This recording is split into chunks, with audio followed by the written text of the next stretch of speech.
So Richard, welcome to Dublin. You're here for the launch of your latest fragrance.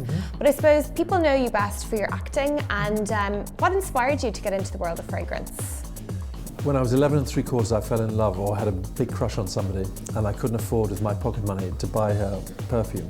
So I tried to make it out of gardenia and rose petals, boiled in sugar water in jam jars. So fast forward 4.5 decades, and I was on holiday, and Anya Heinmarsh, the handbag designer, we were in the same place, and she said, "I've never seen anybody so obsessed with smelling and touching everything. You should make your own fragrance."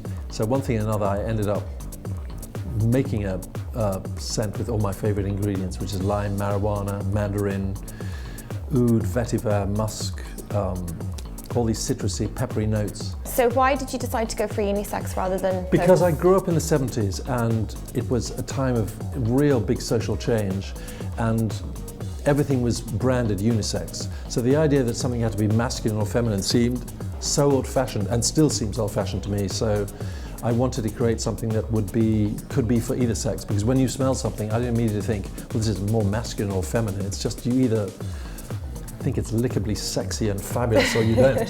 So that's what I wanted in a bottle. Would you ever swap acting for fragrance full-time, or? I like having both. You know, it's all about, you know, expressing yourself in some shape or form. So yeah, I can't imagine one without the other. From chatting, I suppose, in the office, we couldn't really talk to you today without mentioning Spiceworld. Okay.